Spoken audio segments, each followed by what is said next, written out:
Outside, snow fell thick over Chicago, muffling the city's Christmas Eve hum into something softer, lonelier. Inside Giovanni's restaurant, most tables had emptied, couples drifting home to trees and children and the warm promise of morning. But one table remained set, two wine glasses catching candlelight, napkins folded like promises no one intended to keep. Victoria Hayes sat alone in the glow of that single flickering flame, her phone screen casting pale light across her face. The message was short, brutal in its efficiency.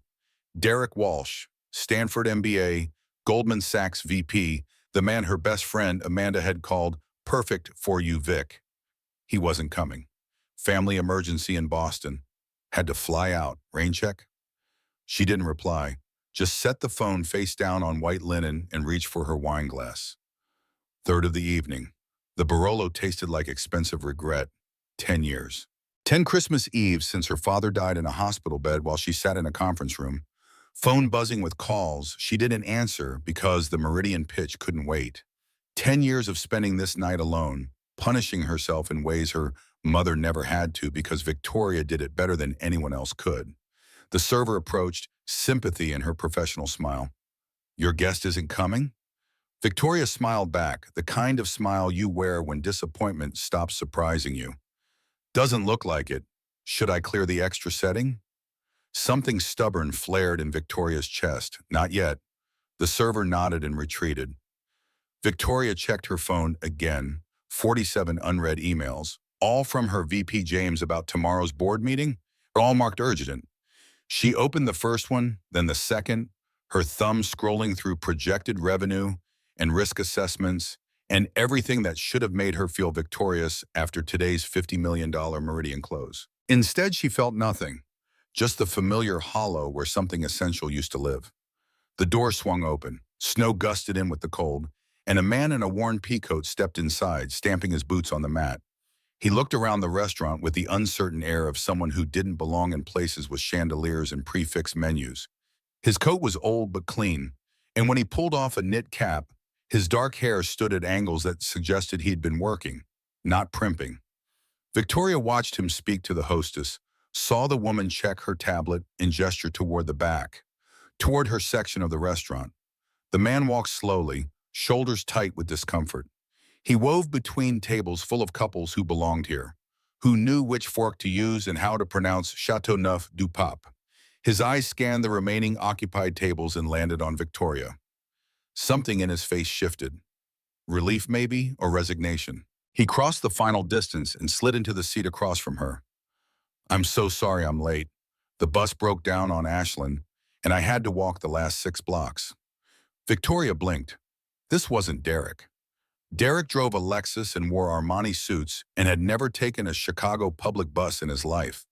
This man's coat had a patch on the elbow, his boots were scarred from real use, and his hands, resting now on the table, were rough with calluses, the hands of someone who worked with them every day. But those eyes, kind eyes, honest in a way that made her chest constrict. "It's okay. I was starting to think no one was coming." The lie came easily. Let him think she'd been waiting for him. Let this mistake, whatever it was, play out for just a few more minutes before the loneliness came crashing back. "I'm here now." He offered a tentative smile. "I'm glad you waited." The server materialized with menus, and the man, she still didn't know his name, took his with an expression that suggested he was calculating whether he could afford anything on the list. Victoria recognized that look. Her father had worn it every time her mother dragged them to restaurants nicer than their budget allowed.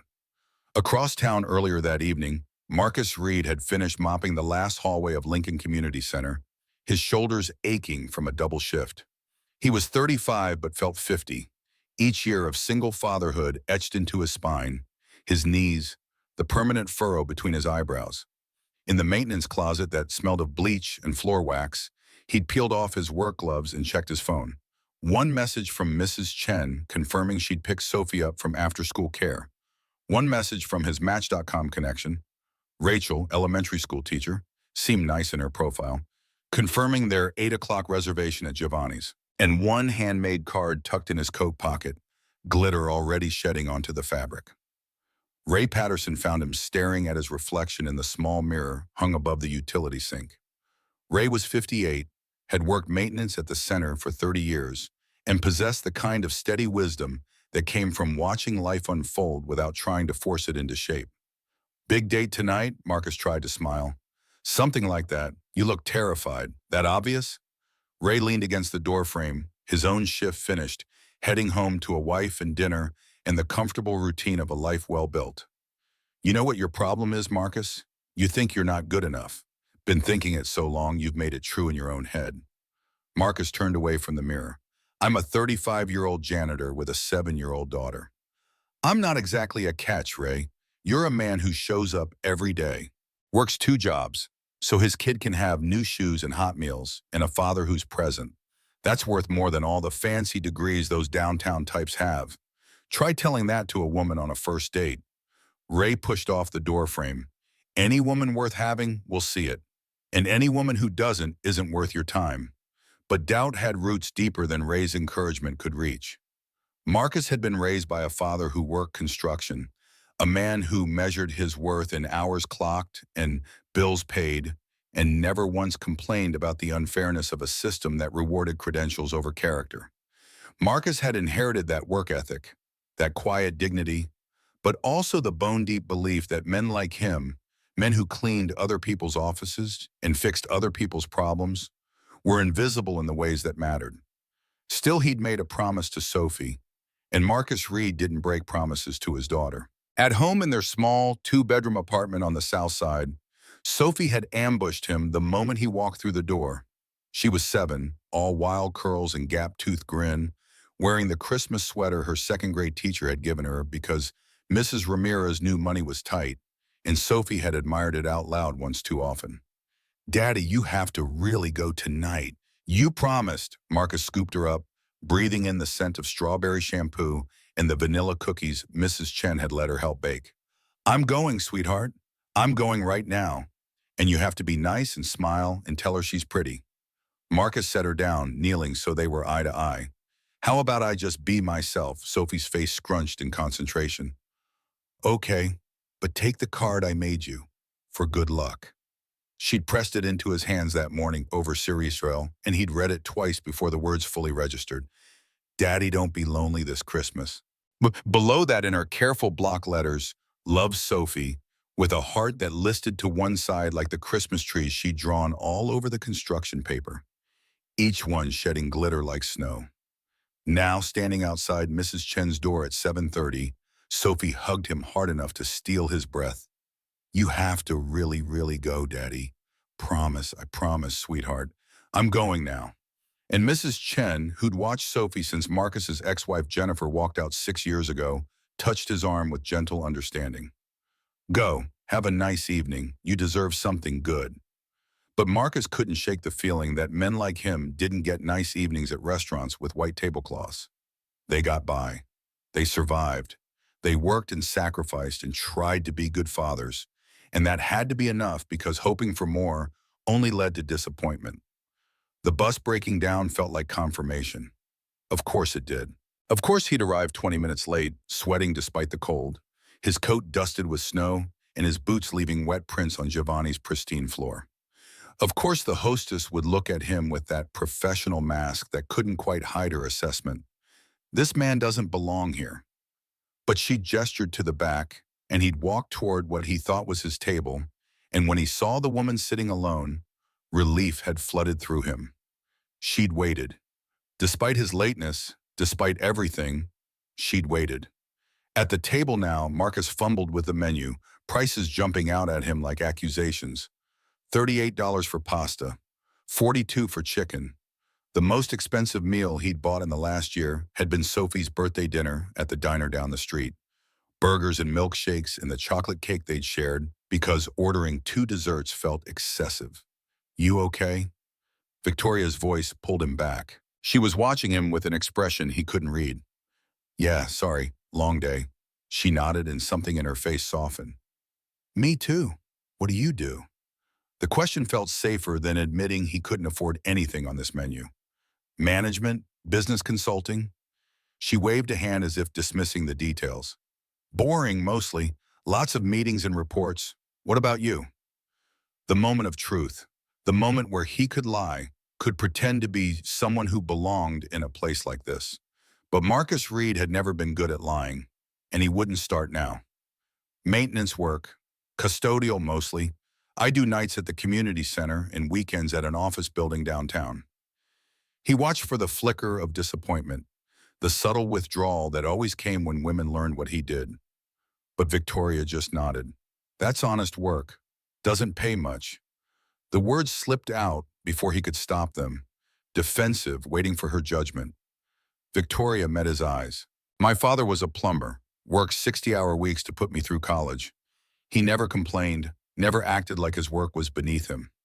Something in Marcus's chest loosened. What happened to him? He died. 10 years ago tonight. Heart attack.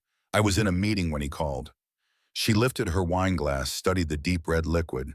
I didn't answer. By the time I got to the hospital, he was gone. The raw honesty of it stunned Marcus into silence. Then quietly, I'm sorry. Victoria set down her glass. He used to say work is just work. It's who you are when you're not working that matters.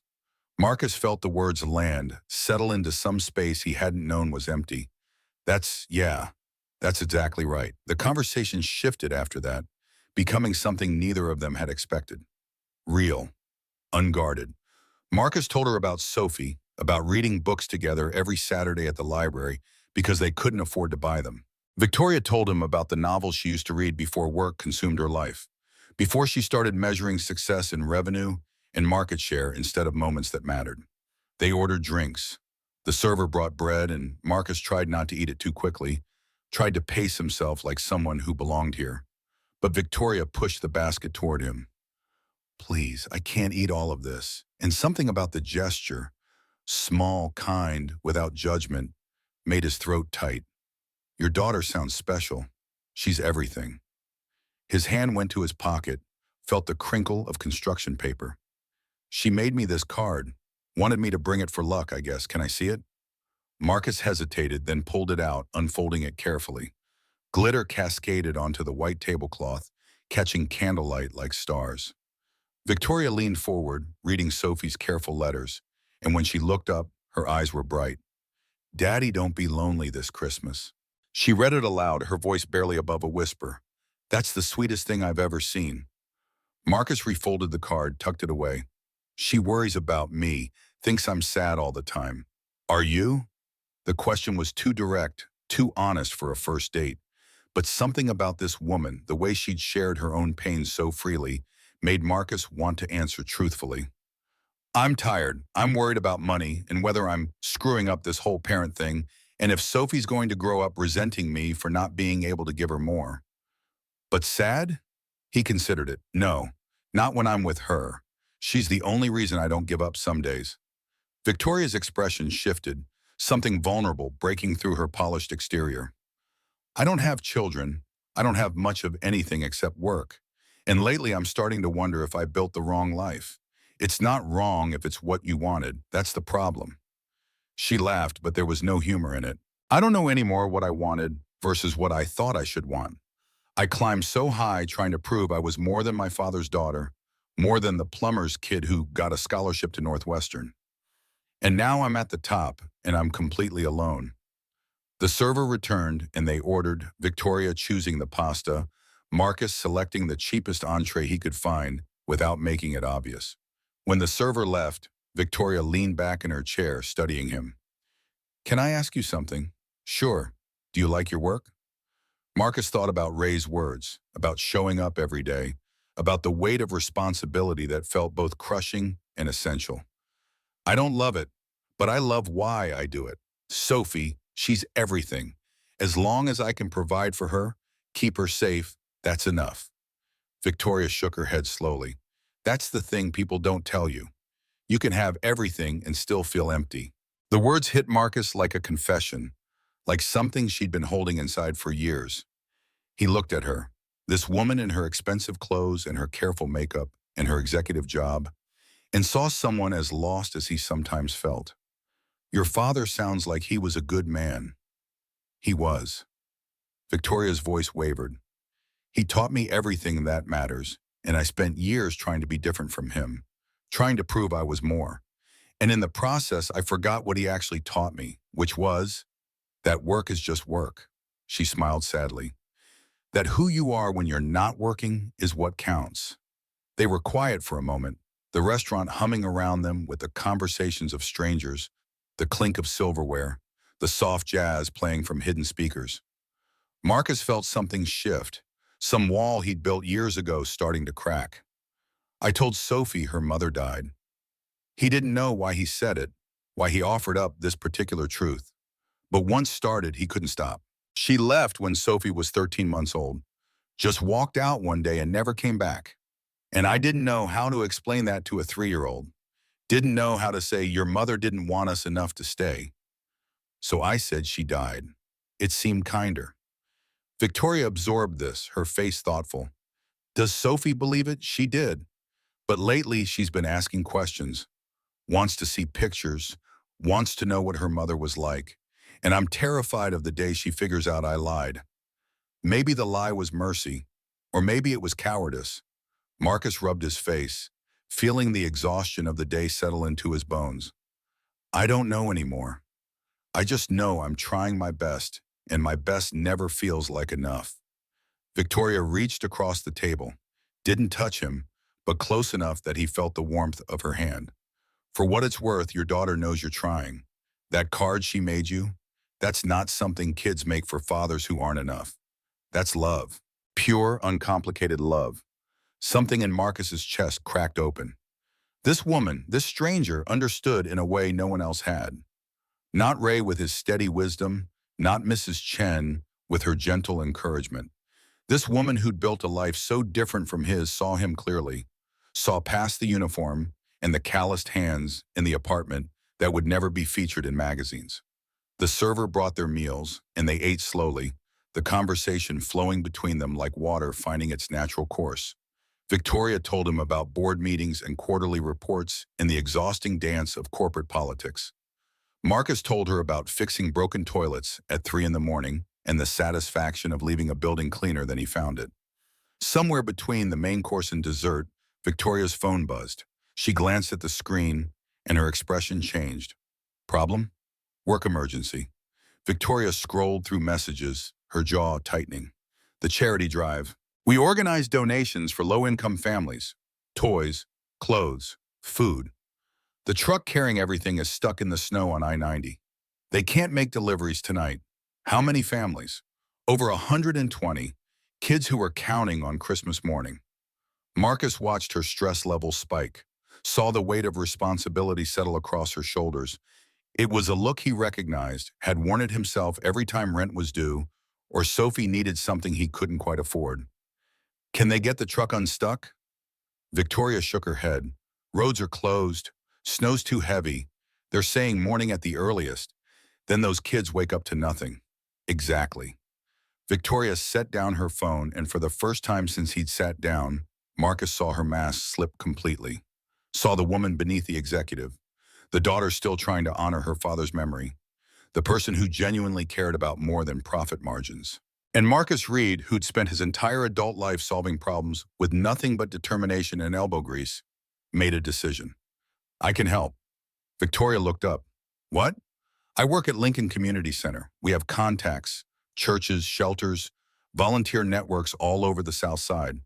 If you've got the list of addresses and access to those donations, we could organize deliveries tonight. Victoria stared at him. You do that? Of course, it's Christmas Eve. Those kids are counting on it. And there it was, the moment that changed everything. Victoria Hayes, CEO of a consulting firm worth $50 million, looked at Marcus Reed, janitor who made $30,000 a year, and saw someone offering everything when he had nothing to spare. Let's do it. They didn't ask for the check. Victoria threw down her corporate card, and they were moving, pushing through the restaurant doors into the Chicago night, where snow fell thick and fast, covering the city in white. Marcus led her to his truck, a 2008 Ford Explorer with 180,000 miles and a child's car seat in the back, pink mittens on the dashboard like small promises of the life he'd built.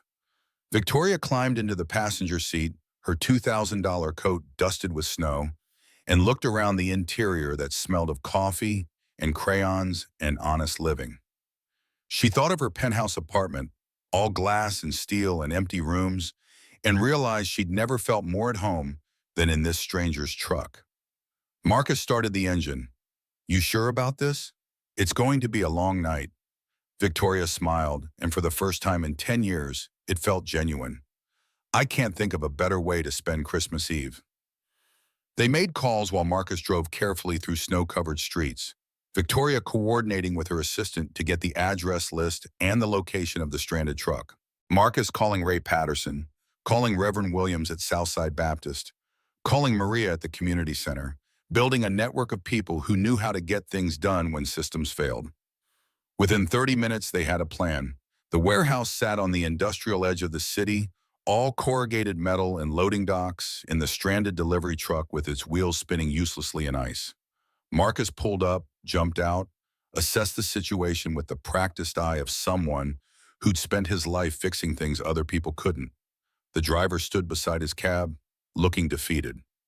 "Been trying for an hour. Road's too slick, truck's too heavy. I'm stuck until morning."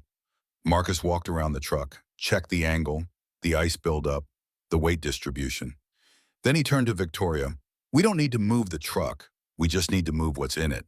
And that was how Victoria Hayes, CEO, executive, woman who'd spent 10 years buried in spreadsheets and conference rooms, found herself loading boxes of Christmas presents into the back of a janitor's Ford Explorer, while snow fell and her expensive coat got ruined, and she felt more alive than any board meeting had ever made her feel.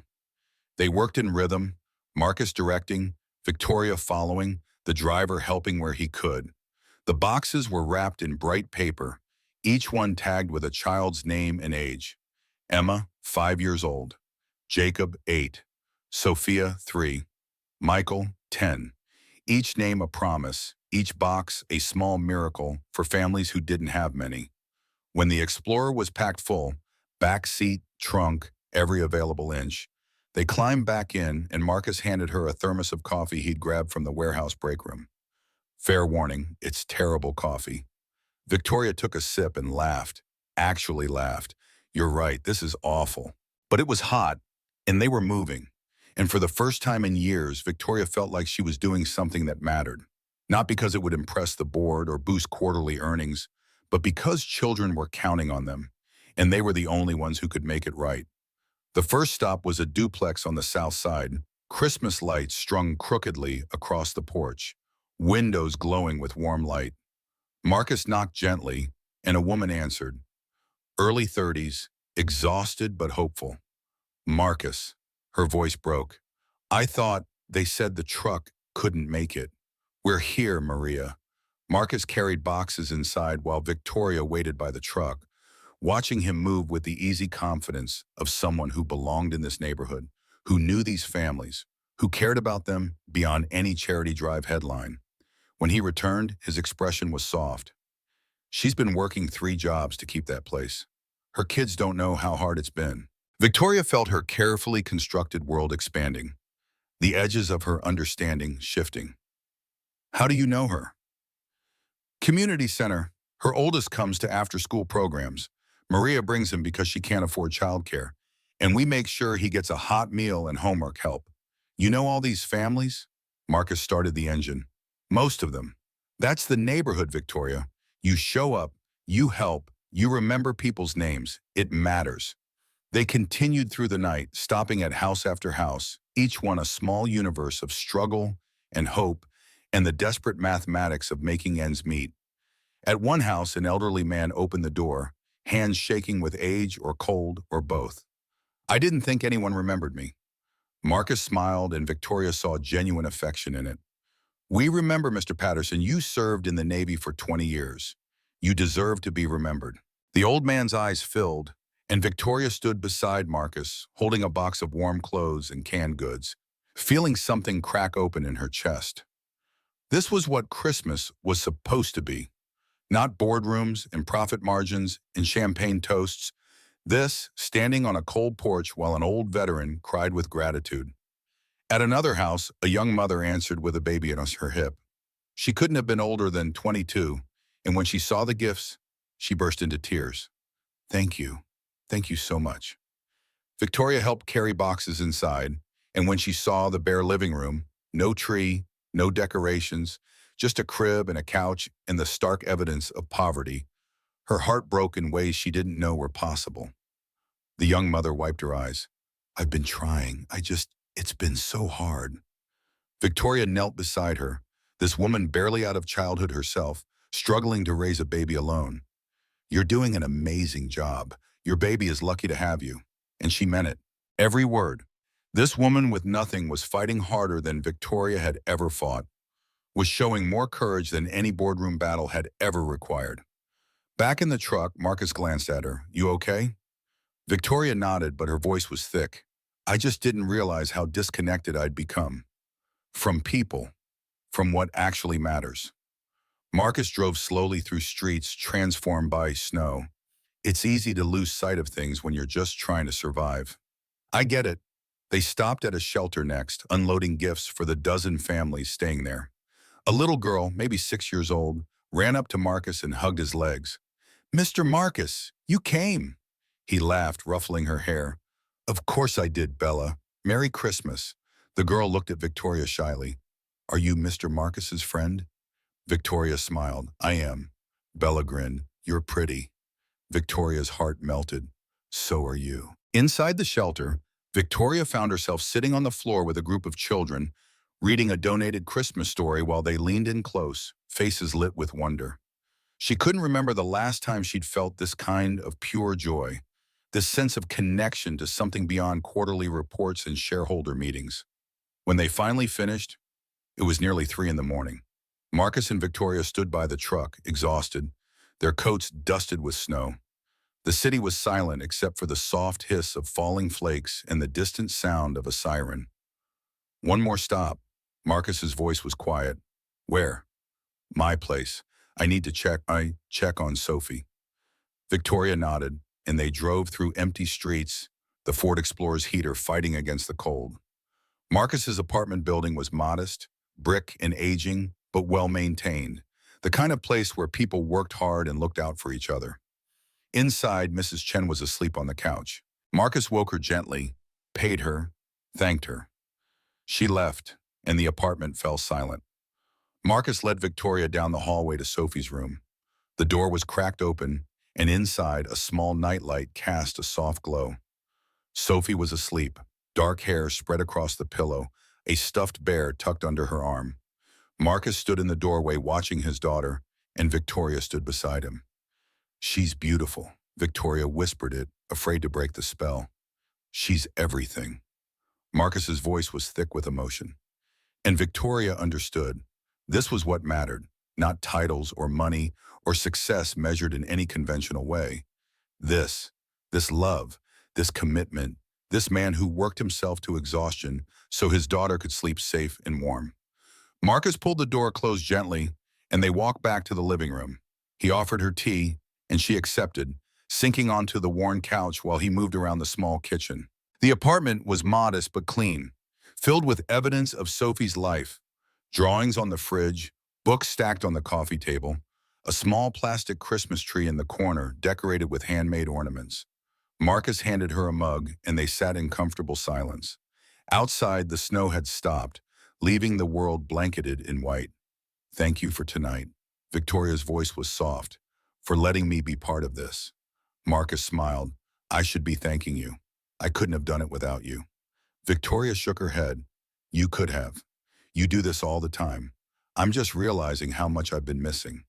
Marcus looked at her, his expression serious. You're not missing it anymore. And in that moment, Victoria knew he was right. Knew something fundamental had shifted. That she couldn't go back to her old life. Couldn't pretend the last 6 hours hadn't shown her everything she'd been running from. Marcus told her about Jennifer then, Sophie's mother, the woman who'd left when their daughter was barely a year old. He spoke without bitterness, just sadness. I don't blame her. It's hard raising a kid alone. I get why she left. But you stayed. I didn't have a choice. Sophie needed me. Victoria set down her mug. That's not true. You had a choice. You chose her. That's everything. Marcus looked away, uncomfortable with praise. I just do what I have to. Victoria reached over, her hand covering his. No, you do more than that. You're a good father, Marcus. A good man. He met her eyes, and for a long moment, neither spoke. Then Victoria pulled her hand back, suddenly aware of how intimate this felt. How dangerous. I should probably go. She checked her phone. 4:47 a.m. It's almost morning. Marcus stood. I'll drive you. You don't have to. I want to. They walked to the door and Victoria paused, looking back at the small apartment. The evidence of a life built on love rather than wealth. Thank you, Marcus. For tonight. For everything. He smiled. Thank you for sitting at the wrong table. Victoria laughed. Best mistake I ever made. They were halfway to Victoria's building when Marcus's phone rang. He glanced at the screen and his face went pale. It's Mrs. Chen, he answered, his voice tight. Hello? Victoria watched his expression shift from confusion to fear. What? When? Okay. Okay, I'm coming. He hung up, hands gripping the steering wheel. It's Sophie. She's burning up. Mrs. Chen didn't want to call earlier, but the fever's getting worse. Victoria's heart dropped. Turn around, we need to get back. Marcus made a sharp turn, his jaw clenched, and Victoria could see the terror in his eyes. The fear of every parent who couldn't fix what was broken, who couldn't protect the one person who mattered most. They drove in tense silence, the snow starting to fall again, lighter this time but steady. When they pulled up to the apartment, Marcus was out of the truck before it fully stopped, running up the stairs. Victoria followed, her expensive heels slipping on icy steps. Inside, Mrs. Chen met them at the door, apologetic and worried. I'm so sorry. She woke up crying about an hour ago. I gave her water and Tylenol, but she's really hot. Marcus rushed to Sophie's room. The little girl was awake now, her face flushed, small body trembling. Daddy, I'm here, sweetheart. I'm here. He took her temperature. 103.8 degrees. Victoria appeared in the doorway. Marcus, that's too high. We need to take her to urgent care. Marcus nodded, already moving, his hands shaking as he wrapped Sophie in a blanket and lifted her. Victoria ran ahead, opening doors, holding the truck's back door as Marcus settled Sophie in her car seat. Victoria climbed into the back, holding Sophie's hand while Marcus drove too fast through empty streets. The little girl's eyes fluttered open, confused. Who are you? I'm Victoria. I'm a friend of your daddy's. Sophie's voice was small, scared. Am I sick? A little bit, but we're taking you to the doctor, and they'll make you feel better. Will you stay? Victoria's throat tightened. I'll stay. The urgent care center blazed with fluorescent light, a harsh contrast to the dark streets. Marcus carried Sophie inside, and Victoria followed, watching this man who'd worked all night delivering presents to strangers now focused entirely on his daughter, everything else falling away. The night staff was tired but efficient. Forms to fill out, questions to answer, insurance cards and copays, and all the mundane machinery of healthcare that felt cruel when your child was burning up in your arms. They called Sophie back and Marcus looked at Victoria. You don't have to stay. I'm staying. And she did. Sat beside him in the examination room while the doctor checked Sophie's ears and throat and temperature. Watched Marcus hold his daughter's hand, murmuring reassurance, being strong when Victoria could see he was terrified. Ear infection. The doctor's voice was kind, severe, but treatable. We'll start antibiotics now and monitor her fever for the next hour. Relief flooded Marcus's face. She's going to be okay? She's going to be fine. They moved to a recovery room, Sophie already drowsy from the medicine. Victoria sat in a plastic chair while Marcus perched on the edge of his daughter's bed, watching her breathe, counting each inhale like a prayer answered. Victoria checked her phone, 47 missed calls, 93 unread emails. Her VP James had left a voicemail. Where are you? Board meeting 9 a.m. Meridian signing, you need to be here. She looked at Marcus, at Sophie, at the small family that had led her into their orbit for one impossible night, and felt her carefully constructed life cracking apart. I have to go. Her voice was barely audible. Marcus turned. I know. Can I see you again? And there it was, the question that mattered more than any board meeting, any contract, any measure of success she'd spent 10 years chasing. Marcus wanted to say yes. She could see it in his eyes. But he also said, I don't know if that's a good idea. Why am I? Because Sophie already asked if you were my friend. Because I can't let her get attached if this isn't real. If it's just one magical night that doesn't fit into our actual lives. Victoria stood, moved closer. It is real. Is it? Or did we just have one perfect night that we'll remember fondly, but that doesn't work when the sun comes up? She had no answer. Just the weight of her old life pulling at her, the demands of her board and her mother, and a world that would never understand why she'd spent Christmas Eve delivering presents with a janitor. Victoria scrawled her number on a receipt from her purse, left it on the table beside Sophie's bed, just in case. Then she walked out into the cold dawn, called an Uber, and watched Marcus's apartment building disappear behind her as the car pulled away. In the rearview window, she could see a paper Christmas tree catching the morning light. Victoria's Uber pulled up to Hayes Consulting Group at 8:45, the glass tower reflecting morning sun off fresh snow. She hadn't been home, hadn't showered, hadn't changed. Her $2,000 coat was stained with salt and road grime, her makeup smudged, her hair falling from its professional twist. The security guard in the lobby did a double take but said nothing. Victoria took the elevator to the 42nd floor, walking past assistants who stared, past James Chen, who stood from his desk with alarm written across his face. The boardroom was already full. 12 directors sat around the mahogany table, her mother, Elena Hayes, at the head, 65 years old, silver hair perfect, suit immaculate, expression carved from ice. The woman who'd built this company alongside Victoria's father, who'd transformed grief into ruthless efficiency, who'd blamed her daughter for a death that wasn't anyone's fault. Victoria walked in without apology, took her seat. Elena's voice was controlled fury. Where have you been? Handling the charity drive emergency? By disappearing for 12 hours? The Meridian team waited until 11 last night. We had to reschedule their signing. Then we reschedule. Some things matter more than signatures. Board member Harrison leaned forward, his jowls quivering with indignation. Victoria, your behavior lately has been concerning. Missing meetings, distracted during presentations. I delivered Christmas presents to 120 families last night.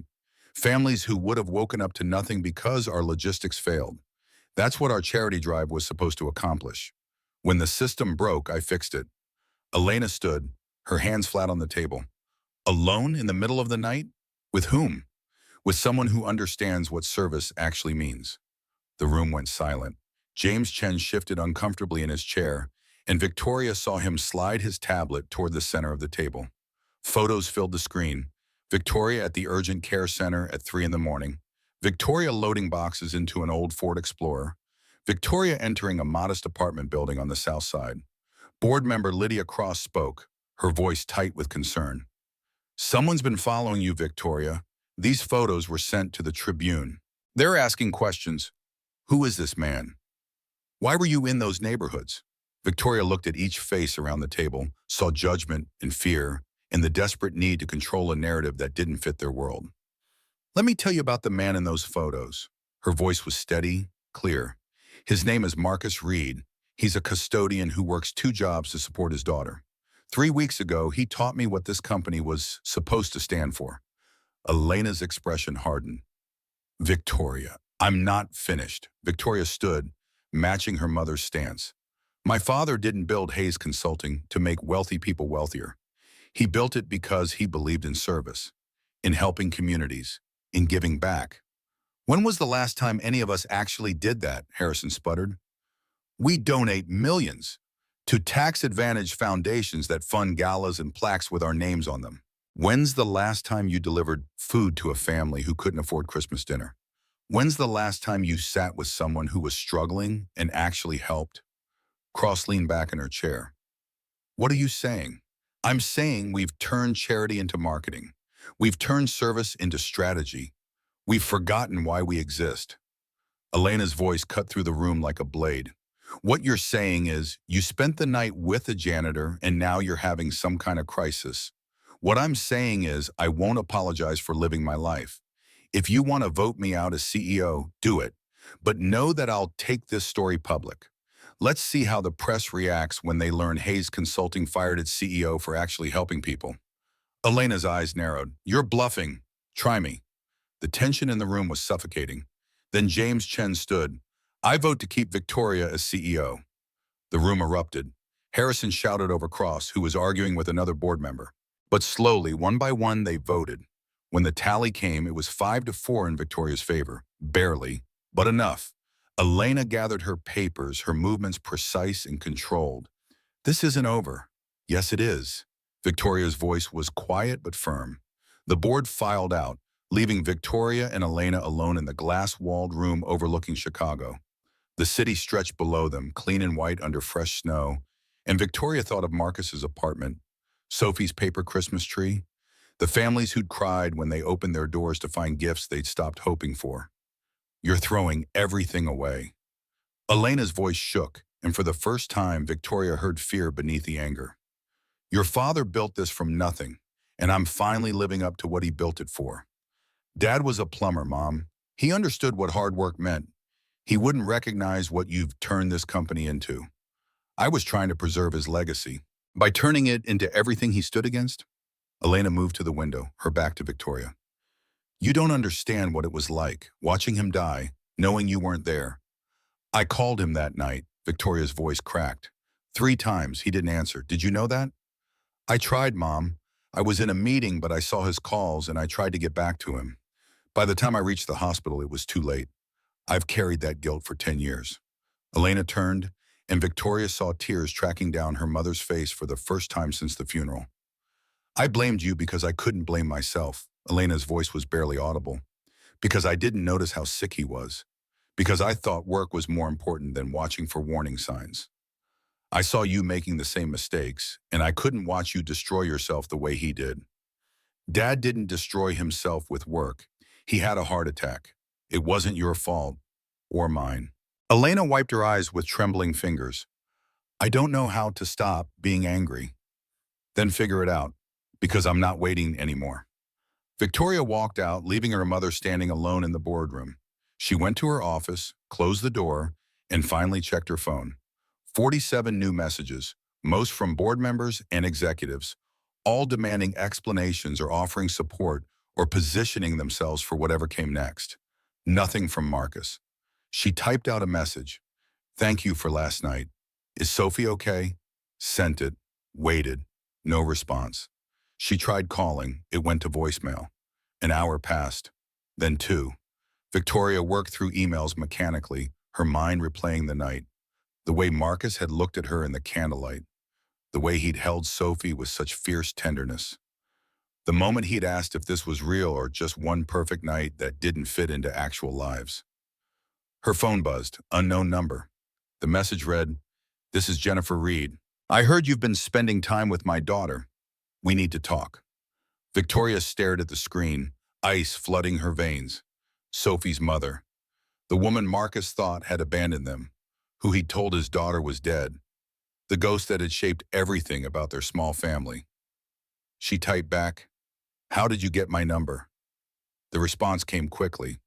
I have my ways. Coffee tomorrow? Corner Bakery on Clark, 10 a.m.? Victoria's hands shook as she typed. I'll be there. The coffee shop was generic and warm, full of morning commuters and the smell of burnt espresso. Victoria arrived early, ordered tea she didn't drink, sat at a table by the window. When Jennifer walked in, Victoria recognized her from the single photo she'd seen in Marcus's apartment. Older now, thinner, but the same sharp cheekbones and dark eyes that Sophie had inherited. Jennifer slid into the seat across from her. No preamble. I know you're wondering who I am. I know exactly who you are. Do you? Jennifer's voice was bitter. I'm the woman who left her baby, the monster who walked away. That's who everyone thinks I am. Marcus said you couldn't handle being a mother, Jennifer laughed, and it was the saddest sound Victoria had heard. Is that what he told Sophie? He told Sophie you died. Jennifer's face crumpled. She closed her eyes, breathed deep, steadied herself. I need you to understand something. I was 26 when Sophie was born. I'd wanted a baby so badly, thought it would fix everything wrong in my life. But the moment they put her in my arms, I felt nothing. Just panic and this crushing weight that I couldn't lift. Postpartum depression. More than that, psychosis. I heard voices telling me Sophie would be better off dead. I couldn't sleep, couldn't eat, Marcus was working 2 jobs, trying to keep us afloat, and I was drowning. One night when Sophie was 13 months old, I stood over her crib with a pillow. Victoria's breath caught. I didn't do it. Jennifer's voice shook. I stood there for maybe 30 seconds, and then I dropped the pillow and walked out of the apartment and didn't stop walking until I was on a bus to Milwaukee. I left because I was terrified of what I'd do if I stayed. Did you get help? Eventually. Took me 6 months to even admit I needed it. I've been in therapy for 6 years. Medication, group sessions, the whole thing. I'm stable now. I have a job as a medical billing specialist. An apartment. I'm not the person I was. Why come back now? Because Sophie deserves to know I didn't leave because she wasn't enough. I left because I wasn't enough. Jennifer pulled out her phone, showed Victoria a photo, a check stub. I've been sending child support. $500 a month through an intermediary. Marcus doesn't know. Victoria studied the records, the steady payments dating back 5 years. Why not contact him directly? Because I was ashamed. Because I thought if I could just get better, if I could become someone worthy, then maybe I could explain. But time kept passing, and I kept putting it off. And now Sophie's 7 years old and thinks I'm dead. What do you want from me? I want you to help me tell Marcus I'm alive. I want supervised visitation. I'm not trying to take her away. I just want a chance to explain, to be part of her life even in a small way. Victoria's mind raced. Marcus would never agree to this. The betrayal, the disruption to Sophie's stability. My lawyer's already filed a petition with family court. Jennifer's voice was firm. I didn't want to blindside Marcus, but I needed legal standing. The hearing is in 2 weeks. You can't just, I can, and I will. I'm not asking permission. I'm asking you to help him understand that I'm not the enemy, that I'm sick, I got better, and I love my daughter even if I haven't been able to show it. Victoria stood, her chair scraping against tile. I need to tell Marcus. I'm meeting him tomorrow at the community center where he works. You can tell him first if you want, but either way, he's going to know soon. Victoria walked out into the cold, her hands shaking as she dialed Marcus's number. This time he answered. We need to talk. Her voice came out steadier than she felt. Can you meet me? What's wrong? Not over the phone, please. An hour later, Victoria stood outside Lincoln Community Center, watching Marcus walk toward her across the parking lot. He looked exhausted, dark circles under his eyes, moving like a man carrying weight he couldn't set down. Sophie okay? Fever broke this morning. She's with Mrs. Chen, resting. Good. That's good. Victoria wrapped her arms around herself. Marcus, I met with someone today. Someone who wants to see you. Who? Jennifer. Marcus went very still, his face draining of color. What? She's in Chicago. She contacted me. She wants… No. The word came out flat, final. Absolutely not. Marcus, she's sick. She was sick, postpartum psychosis, depression. She left to protect Sophie, not because… She left because she was a coward. Marcus's voice rose and people in the parking lot turned to look. She walked out on a 13-month-old baby and never looked back. She doesn't get to come back now. She's been sending child support for 5 years. Did you know that? Marcus stared at her. What? $500 a month through an intermediary. She's been trying to make things right. With money, Marcus laughed bitterly. She thinks she can buy her way back into Sophie's life? She's filed for visitation rights. The court hearing is in 2 weeks. The words landed like a punch. Marcus took a step back, his hands clenching into fists. She can't do that. She can. And she is. Then I'll fight it. I'll get a lawyer. I'll show the court she abandoned us. She has documentation of her illness, her treatment, her stability. She's not asking for custody, just supervised visits. And what happens to Sophie? When the mother she thinks is dead suddenly shows up wanting to play parent, Marcus's voice cracked. What am I supposed to tell my daughter? The truth, that her mother was sick and got better, that she didn't leave because Sophie wasn't enough. You don't understand. Marcus turned away, his shoulders shaking. You haven't raised a child alone. You haven't explained to a 3-year-old why mommy isn't coming back. You don't know what it's like to watch your kid cry herself to sleep asking what she did wrong. You're right, I don't understand. But I know what it's like to carry guilt for something that wasn't your fault. And I know Sophie deserves the truth. The truth is her mother abandoned her. That's all Sophie needs to know. Is it? Or are you protecting yourself as much as you're protecting her? Marcus wheeled on her, fury in his eyes. How dare you? I'm trying to help. By taking Jennifer's side? By telling you that running from this won't make it go away. Victoria's voice softened. She's coming whether you want her to or not. The question is whether you meet her with Sophie's best interests in mind or just your own anger. Get out. Marcus's voice was cold. Just get out. Marcus, I said get out. Whatever this was between us, it's done. You don't get to walk into my life for one night and think you understand anything about being a parent. Victoria felt tears burning behind her eyes but refused to let them fall. Fine. But when Jennifer shows up tomorrow, don't say I didn't warn you. She walked to her car, hands shaking too hard to get the key in the ignition. Behind her, Marcus stood in the parking lot, and Victoria could see in the rearview mirror the moment his anger collapsed into fear. The next afternoon, Marcus arrived at the community center for his shift to find a woman waiting by the entrance. He knew her immediately. The shape of her face, the way she held herself, the ghost he'd tried to bury for 6 years. Jennifer. She looked older, thinner, her eyes carrying the kind of exhaustion that came from fighting battles no one else could see. Marcus, her voice trembled. Thank you for seeing me. I didn't have a choice. You filed legal papers. I didn't know how else to reach you. They stood 10 feet apart in the cold parking lot, everything unsaid sitting between them like broken glass. You left. Marcus's voice was steady, but his hands shook. You walked out on our daughter when she was barely a year old. I was sick, Marcus. Really sick. I wasn't thinking clearly. So you ran. So I left before I hurt her. Jennifer's eyes filled with tears. I stood over her crib with a pillow in my hands. Do you understand what I'm saying? I was going to kill our baby because the voices in my head told me she'd be better off dead. Marcus took a step back, the horror of it stealing his breath. I dropped the pillow and I ran. I got on a bus and I didn't stop until I was in Milwaukee. I checked myself into a psychiatric hospital and I stayed there for 3 months. Jennifer wiped her eyes with shaking hands. I've been in therapy ever since, on medication, working to become someone who deserves to know her daughter. You should have told me. I was ashamed and terrified you'd never let me near her again. I wouldn't have. Marcus's jaw clenched. You think because you got treatment, because you sent some checks, that erases what you did? I don't think it erases anything. I just want a chance to explain to Sophie that I didn't leave because of her. She thinks you're dead. Jennifer's face crumpled. I know. Victoria told me you had no right to contact her.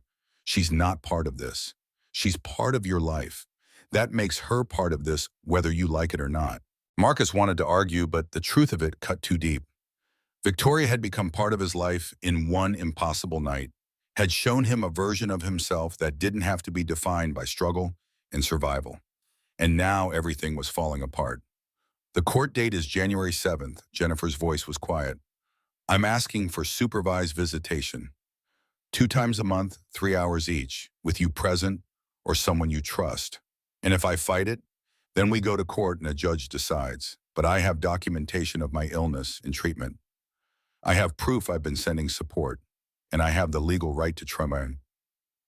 Marcus thought of Sophie, bright, innocent, asking questions about the mother in the photo she'd found in his drawer. Thought of the lie he'd told to protect her, the way it had grown and hardened until it felt like truth. If I agree to this, it's on my terms.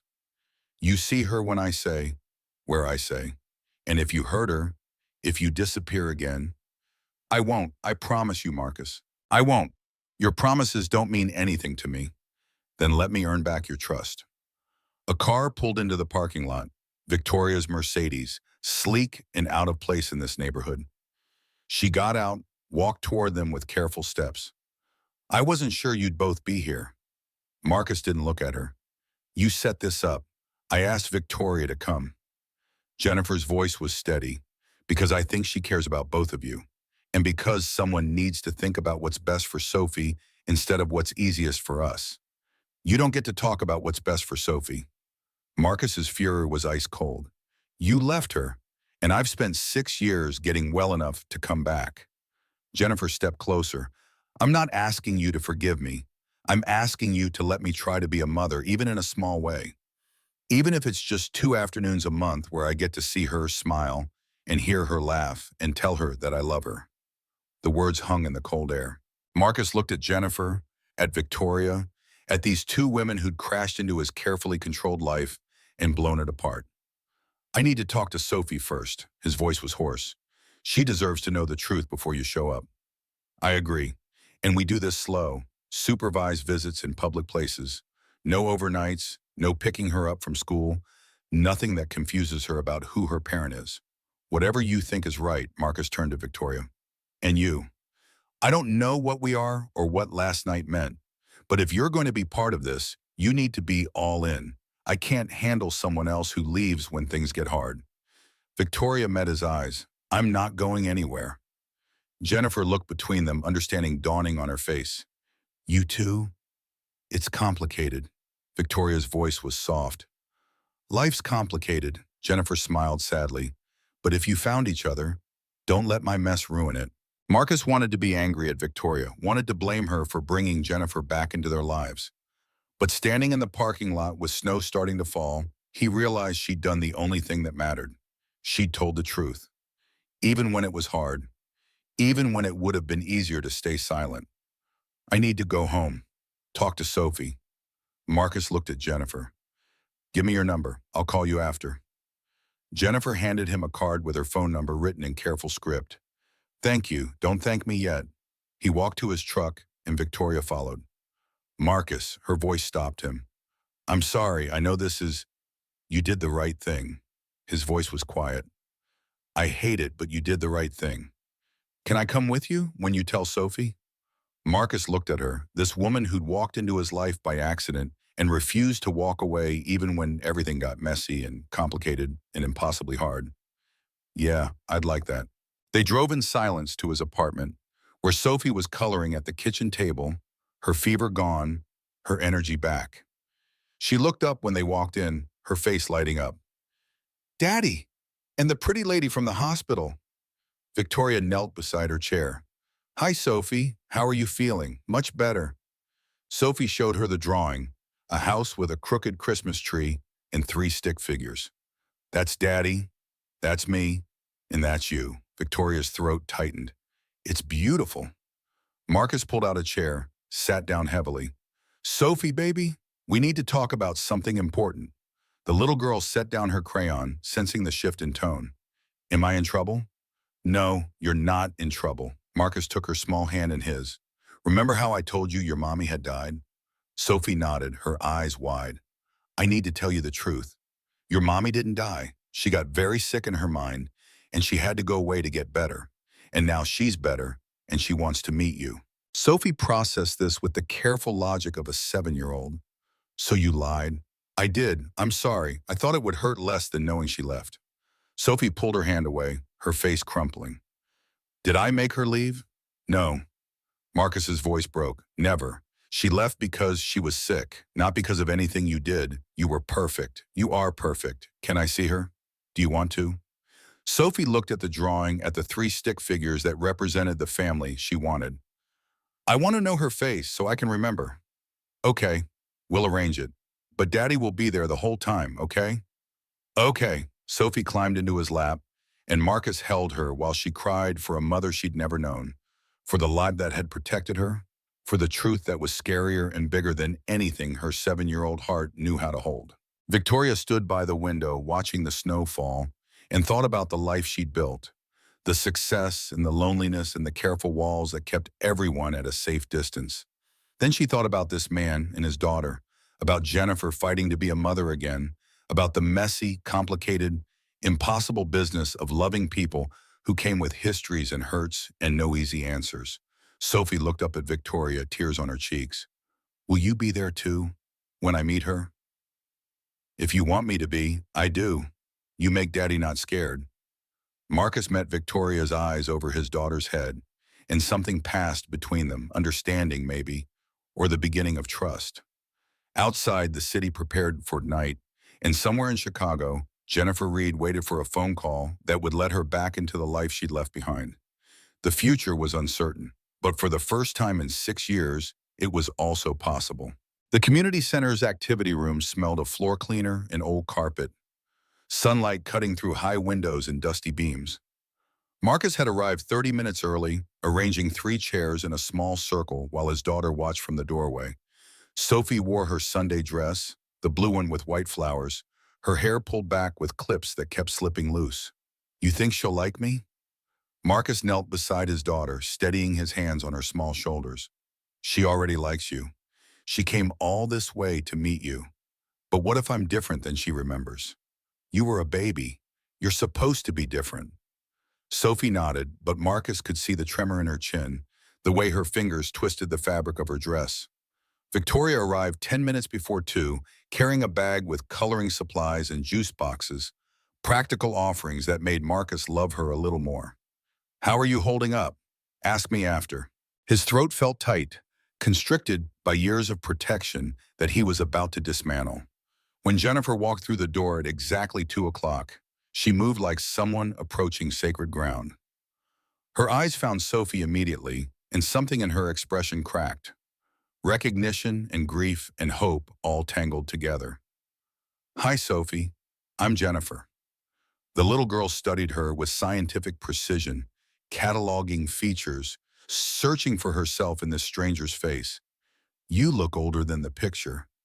Jennifer's laugh was shaky. "I am. 7 years older." Sophie took 3 steps forward, stopped, reconsidered. "Daddy said you were sick, that you had to go away." "That's right. I was very sick in my mind. But I got help, and I'm better now. Why didn't you come back sooner?" The question hung in the air, brutal in its simplicity. Jennifer glanced at Marcus, seeking permission to be honest. He gave the smallest nod. "Because I was afraid. Afraid you'd hate me for leaving. Afraid I wasn't strong enough yet to be the mother you deserved. Do you still get sick?" "Sometimes my mind tries to trick me, but I take medicine and talk to a doctor, and that helps me stay healthy." Sophie processed this with the pragmatism of a child who'd learned early that adults were complicated. "Can I see your hands?" Jennifer extended them, palms up, and Sophie walked closer. She touched Jennifer's fingers one by one, tracing the lines, comparing the shape of the nails to her own. "Daddy's hands are rough. He works with them." "I know. He works harder than anyone I have ever met." Sophie looked up, and Marcus saw the moment something shifted in his daughter's eyes. "You have my eyebrows. And my nose." She touched her own nose, then reached toward Jennifer's face. "We match. We do." Jennifer held perfectly still, barely breathing, as Sophie's fingertips brushed her cheekbone. "Can I hug you?" Jennifer's eyes filled. "I would love that more than anything." Sophie stepped into her mother's arms, and the embrace was tentative at first, uncertain. But then Sophie's small hands gripped Jennifer's shirt and held on. Jennifer's shoulders shook with silent sobs, her face pressed against Sophie's hair, and Marcus had to look away before his own composure shattered. Victoria touched his arm, anchoring him. The visit lasted 90 minutes. They sat on the floor with crayons and paper, Sophie drawing while Jennifer asked careful questions. "What's your favorite subject in school? What do you like to read? Tell me about your friends." Sophie answered each one thoughtfully, and gradually the stiffness left her posture. "I made you something." Sophie handed Jennifer a drawing, 2 stick figures holding hands, labeled me and Jennifer. In the corner, 2 more figures, Daddy and Victoria. "This is the most beautiful thing anyone's ever given me. Can I keep it?" Sophie nodded. "But I'll make more, for next time." Those 2 words, next time, nearly undid Marcus.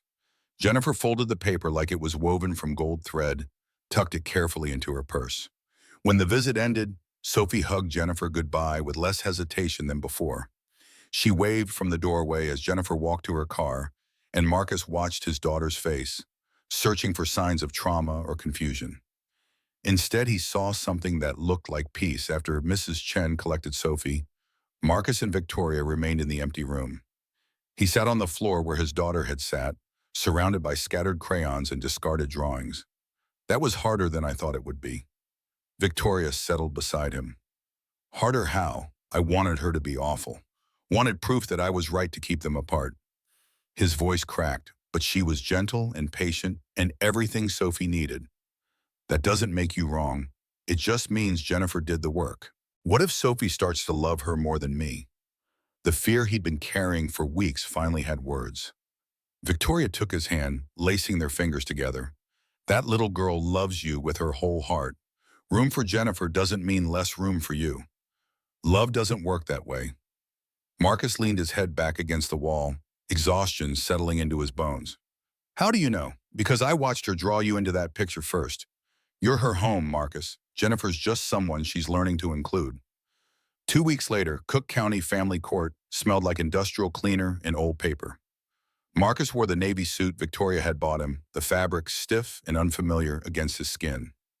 His court-appointed attorney, David Park, carried a briefcase that spilled files with every step, a man drowning in caseload. Jennifer sat across the aisle with Rebecca Moss, a lawyer who looked like she'd never lost a family court battle.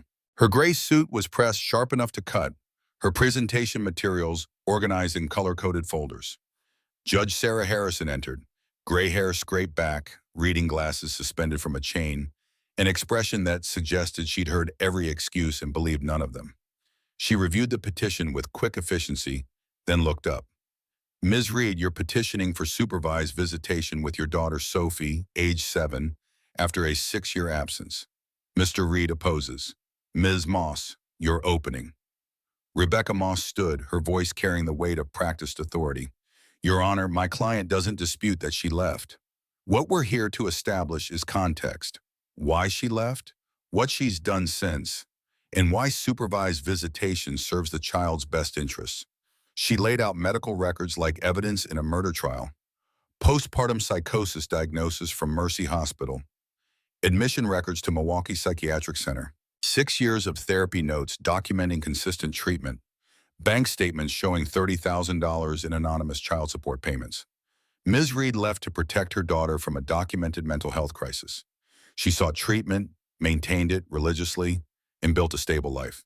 She's asking for 2 supervised visits per month, 3 hours each, with Mr. Reed present.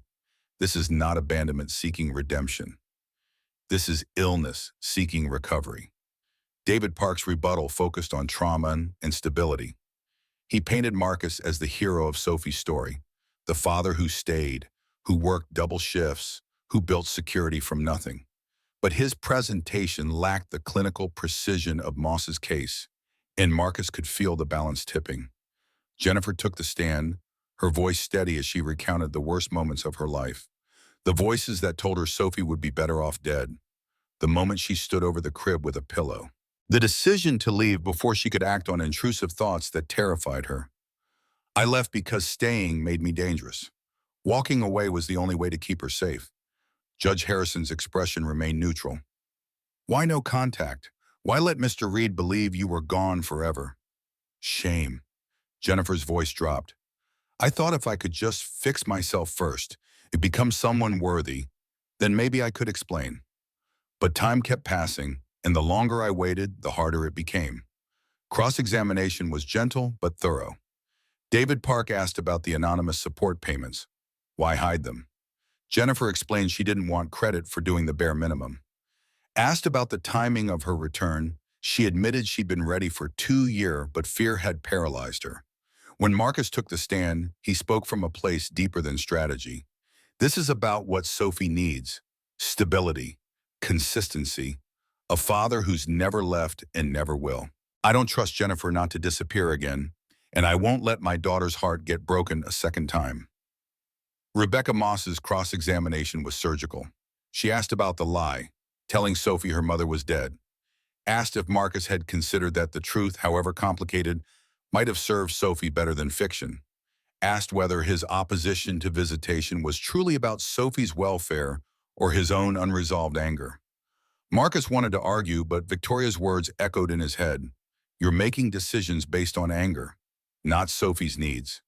He faltered on the stand, admitted the lie had been as much about his pain as Sophie's protection, and felt the case slip further from his grasp. During lunch recess, Marcus found Victoria in the hallway, his head in his hands.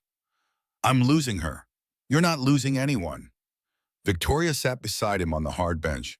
The worst outcome is Jennifer gets supervised visits. Sophie still lives with you, still loves you. But what if... Stop.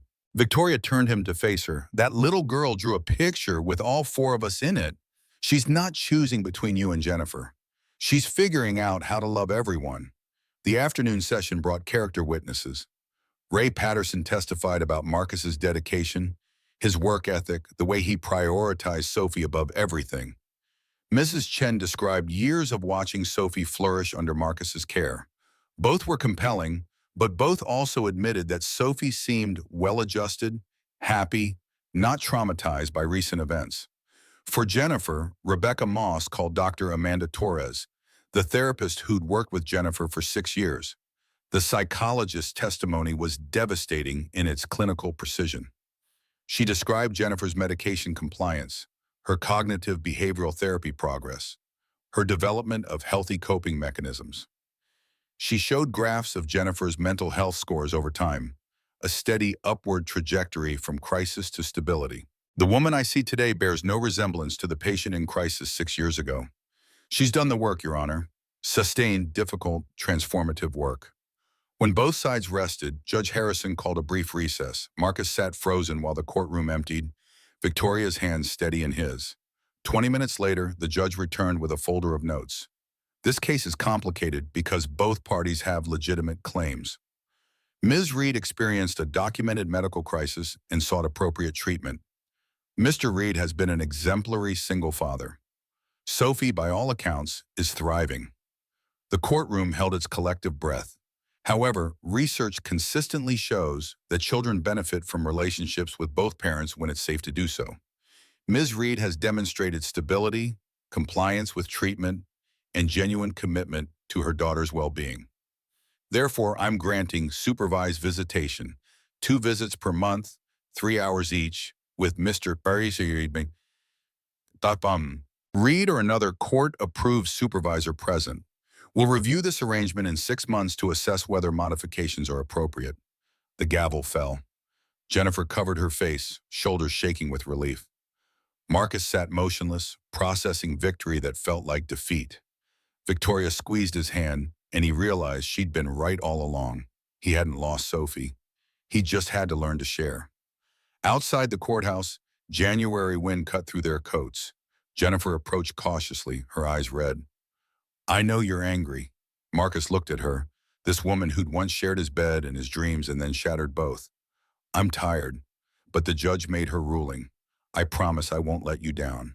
Your promises don't mean much to me yet, but I'm willing to let you earn them back. One visit at a time. After Jennifer left, Marcus and Victoria stood on the steps watching traffic navigate slush. The city moved around them, indifferent to the small tragedy and hope that had played out in courtroom 4B. I need to ask you something. Marcus turned to face Victoria fully. Okay, what are we doing? Victoria pulled her coat tighter against the wind. What do you mean? This, us. You showed up for the visit with Jennifer. You came to court. You're standing here when you could be anywhere else. Why? Because I care about you, about Sophie. Do you? Or are you just playing some rescue fantasy with the working-class single dad? The accusation was cruel, born from fear and exhaustion. Victoria absorbed it without flinching.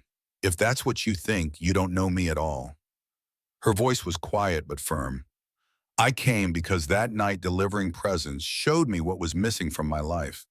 And I refuse to go back to pretending that success means anything without connection to real people living real lives. Marcus's shoulders sagged. I'm sorry, I'm scared.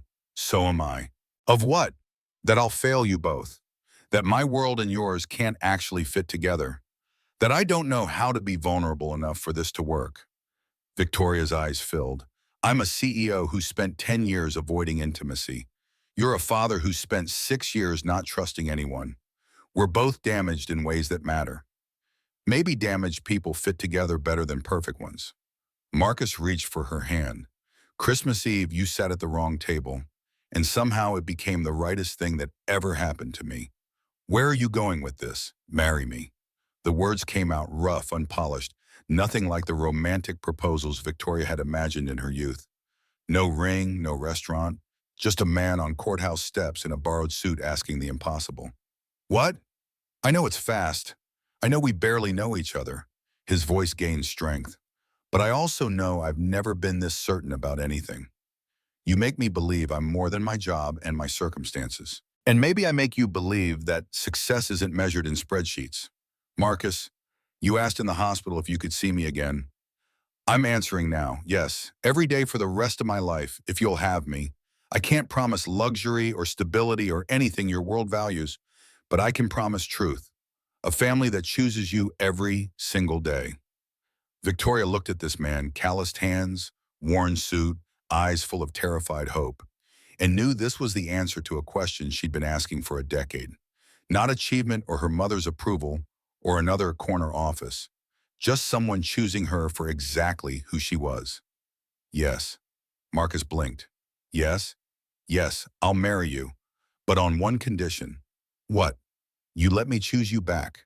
Not because I'm rescuing you or slumming it or whatever your fear tells you, because you're the best man I've ever known, and I refuse to let pride or class differences steal this from us. He pulled her close, kissed her forehead, and for the first time since Jennifer had returned, Marcus felt the weight on his chest begin to lift. Later. Victoria's mind was already spinning with logistics. We'll figure out where to live, how to blend our lives, what to tell the board. Not now. Right now, let's just be two people who said yes.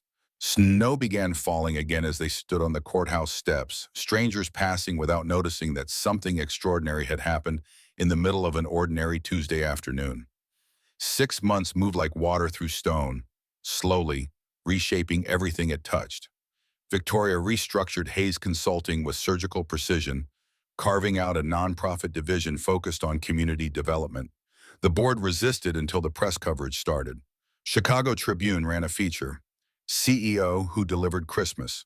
Forbes picked it up, Hayes Consulting's radical turn towards social impact. Stock price climbed 15% in 3 months. She hired Marcus to run community outreach. Not because he was her fiancé, but because he'd built relationships over years that her entire company couldn't replicate. He knew which churches needed after-school programs, which shelters needed job training, which families needed what. His salary was modest but sustainable, enough that he could finally quit the weekend custodial job. Elena remained on the board but stepped back from operations. She and Victoria met for lunch every other week, conversations still sometimes barbed, but moving towards something softer. Elena showed up to events Marcus organized, wrote checks without being asked, and once, only once, told Victoria her father would have liked him. Jennifer's visits happened like clockwork. Twice monthly, Sophie would spend 3 hours with her birth mother while Marcus and Victoria hovered nearby. They went to museums and parks and the library. Jennifer learned about Sophie's love of chapter books and hatred of Brussels sprouts and fear of dogs larger than her knee. Sophie learned that Jennifer worked in medical billing, loved terrible reality TV, and still cried every time she saw a baby. Progress wasn't linear. There were visits where Sophie refused to speak, where she asked why Jennifer had missed 7 birthdays and Christmas mornings and first days of school. There were moments when Marcus had to step in, remind both of them to breathe, reset the boundaries. But slowly, grudgingly, they were building something. The wedding took place on a Saturday in June when Chicago had finally decided to be kind. Lincoln Community Center's activity room had been transformed. White paper lanterns strung from the ceiling, folding chairs arranged in neat rows, flowers from the farmer's market in mason jars on every surface. Ray Patterson had spent 3 days helping Marcus refinish the old floors, and they gleamed now in afternoon light. Mrs. Chen had baked enough cookies to feed the neighborhood, which was good because the neighborhood had shown up. Maria and her children. Mr. Patterson in his navy dress blues from 40 years ago. The families Marcus and Victoria had delivered presents to on that impossible Christmas Eve. Reverend Williams stood at the front, his Bible worn soft from decades of use. Sophie fidgeted in her lavender dress, the flower crown Elena had commissioned already listing to one side. Jennifer sat in the third row, her hands folded in her lap, mascara-proof makeup applied with the care of someone who expected to cry. Elena sat in the second row, her spine straight, her expression carefully neutral. But Victoria had seen her mother arrive early, had watched her walk through the room, touching the decorations, and caught the moment when Elena's composure cracked just slightly. Marcus waited at the front in the navy suit that had seen him through court, his father's silver cufflinks catching light. Victoria had offered to buy him something new, but he'd refused. These cufflinks belonged to a construction worker who taught his son that dignity comes from character, not credentials. I want them with me today. When Victoria walked down the makeshift aisle, she wore a simple white dress and her father's watch. No veil, no train, just clean lines and the weight of memory on her wrist. She'd spent the morning in her old bedroom at her mother's house, Elena helping her dress in silence that felt less hostile than it used to. Your father would have walked you down this aisle if he could. Victoria had met her mother's eyes in the mirror. I know. He would have liked Marcus. Elena's voice was soft, would have recognized someone who understands what matters. Now, walking toward the man she'd met by accident and chosen on purpose, Victoria felt her father's presence like a hand on her shoulder. Not approval exactly, just acknowledgement that she'd finally learned the lessons he'd spent his life trying to teach. The ceremony was brief. Reverend Williams spoke about love as choice, about families built from commitment rather than blood. He talked about second chances and the courage it takes to trust after trauma. He didn't mention class or money or the improbable nature of a CEO marrying a janitor, because in this room those distinctions felt meaningless.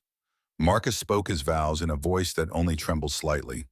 I promise to love you in the ordinary moments, the late-night worries and early morning coffee, the hard conversations and the comfortable silences.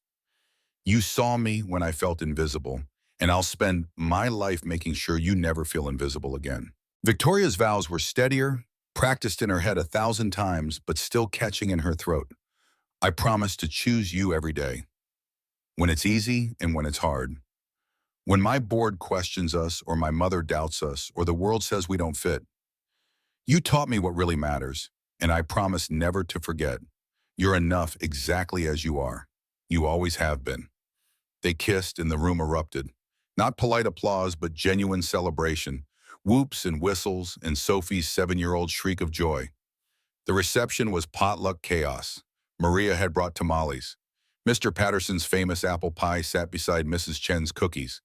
Someone had strung lights in the courtyard outside, and kids ran between tables while adults clustered in groups, telling stories, building community.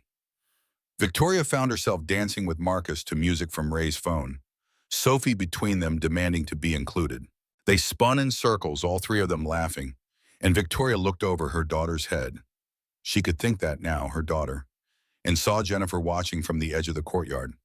The expression on Jennifer's face was complicated. Happiness for Sophie, certainly, but also grief for everything she'd missed, everything she couldn't reclaim. Victoria caught her eye, gestured for her to join. Jennifer shook her head, content to watch from a distance. Later, when the party had thinned and Sophie was helping Mrs. Chen collect paper plates, Elena approached. She'd removed her suit jacket, concession to the June warmth, and held a glass of wine someone had pressed into her hand. You look happy. Victoria stopped mid-conversation with Ray. I am. Your father would have wanted this for you. Elena's voice carried something that might have been apology. Would have wanted you to have what he and I lost. What's that? Balance, work that matters but doesn't consume you. Someone who sees you clearly. Elena took a careful sip of wine. I spent 30 years building a company and forgot to build a marriage. When your father died, all I had left was spreadsheets and blame. You still have me. Elena's eyes filled and she blinked hard. I know. I'm trying to remember that. They stood together in silence. Not quite comfortable, but not hostile either. Progress measured in millimeters. As sunset painted the courtyard in gold, Marcus pulled Victoria aside. He handed her a small box, edges worn smooth. I got you something. Well, not got. This was my grandmother's. Inside lay a simple gold ring with 3 small stones. Victoria recognized it as working-class jewelry, the kind bought on payment plans and worn for 50 years. She worked in a garment factory her whole life, raised 5 kids on that salary. I wanted you to have something that represents where I come from. Victoria slid it onto her finger beside the diamond Elena had insisted on buying. The fit was imperfect. The ring had belonged to a woman with larger hands, but the meaning settled perfectly. It's beautiful. You sure? I know it's not what you're used to. She pressed a finger to his lips. I don't want what I'm used to. I want this. You. Our life. Even the messy parts. Especially the messy parts. They stood in the fading light surrounded by the evidence of celebration. Half-eaten cake and wilting flowers and the sound of children laughing. Victoria thought about the woman she'd been 6 months ago, sitting alone in a restaurant on Christmas Eve. So hollow she couldn't feel joy or taste wine or remember why success had seemed important. She thought about her father, about the lessons encoded in his calloused hands and steady presence, about how it had taken a stranger in a worn coat to teach her what her father had known all along. Work was just work. Who you were when you weren't working, that was everything. Sophie appeared at their side, flower crown completely askew now, face flushed from running. Can I tell you a secret? Always, Marcus knelt to her level. I knew she was the right one. Sophie looked at Victoria seriously. That's why I made you the card, about not being lonely. Victoria's eyes widened. You planned this. I'm 7, not dumb. I prayed for Santa to send Daddy someone nice, and then you came. So really you should write Santa a thank you note. Marcus pulled his daughter into his arms. Best Christmas present I ever got. They walked home as night fell, 3 people who'd found each other through accident and choice. Behind them, volunteers broke down chairs and swept floors. Ahead, the city stretched out under stars just beginning to show. At the apartment, the house in the in-between neighborhood wouldn't be ready for another month. They found Jennifer waiting on the stoop. She stood quickly when she saw them, nervous. I know I wasn't invited to stay, but I wanted to give you this. She handed them a wrapped box. Sophie tore into it with 7-year-old enthusiasm, revealing a photo album. Inside were pictures Jennifer had kept. Sophie as an infant, Marcus young and hopeful. Moments from a life that had fractured but not entirely disappeared. I thought Sophie should have these. Jennifer's voice shook. So she knows she was loved from the beginning, even when I was too sick to show it properly.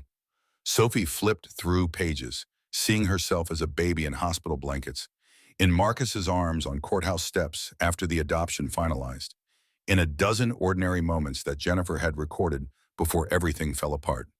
Thank you. Marcus's voice was thick. This is thank you. Jennifer nodded, turned to leave. Sophie's voice stopped her. Wait, you can come up if you want. Mrs. Chen made extra cookies. Jennifer looked at Marcus, seeking permission. He hesitated, years of protection warring with new understanding, then nodded. For a little while, they climbed stairs together, Marcus and Victoria, Sophie and Jennifer, this improbable family held together by forgiveness and daily choice. The apartment smelled like coffee and sugar cookies and the jasmine Victoria had bought that morning because it reminded her of hope. Sophie showed Jennifer her room, her drawings, her collection of library cards from Saturday trips with her father. Jennifer listened with the intensity of someone memorizing every detail against future absence. Marcus watched his daughter bloom under dual maternal attention, his wife's hand steady in his, and felt something he'd spent 6 years avoiding. Not the desperate hope of survival, but the quiet certainty that tomorrow would be worth showing up for. Victoria checked email one-handed, board questions, hiring approvals, the endless machinery of business that used to consume her. But she worked with half attention, grounded in this kitchen in ways her corner office had never managed. As evening deepened, Jennifer prepared to leave. Sophie hugged her carefully, progress measured in increments. Will you come to my school play next month? Jennifer looked at Marcus, who nodded permission. I'd be honored. After Jennifer left, after Sophie was bathed and reading in bed, Marcus and Victoria stood at their small window, watching the city breathe. We did it. Did what? Built something real. Victoria leaned into him. Out of accidents and mistakes and people brave enough to try. Marcus kissed her hair. You know what the best part is? What? We get to keep building, tomorrow and next week and next year. Every day choosing each other until we're too old to remember how this started. I'll always remember. Victoria turned to face him. Christmas Eve. The wrong table, the right man. Best choice you ever made. He corrected her gently. Not choice, Victoria's voice was firm. Choices. Plural. I chose to stay when I figured out you weren't Derek. Chose to help with the presents. Chose to show up for Sophie's visit with Jennifer. Chose to marry you, she pulled him closer. And I'll choose you again tomorrow and every day after that. The city settled into night outside, traffic sounds and distant sirens and the ordinary music of life continuing. Inside apartment 3B, two people who'd found each other through impossible odds stood together, understanding that love wasn't about finding someone perfect. It was about finding someone worth choosing again and again through custody battles and board meetings and all the ordinary disasters that made up a life. In her room, Sophie fell asleep holding the photo album, images of herself as a baby pressed against her chest. She dreamed of families that broke and mended, of mothers who left and came back, of fathers who worked two jobs and still had energy for bedtime stories. She dreamed of a woman in an expensive coat who sat at the wrong table and stayed anyway. And in the morning, they would all wake up and try again, this family built from choice and forgiveness and the stubborn belief that second chances were worth the risk. The choice to try, the choice to trust, the choice to love every single day.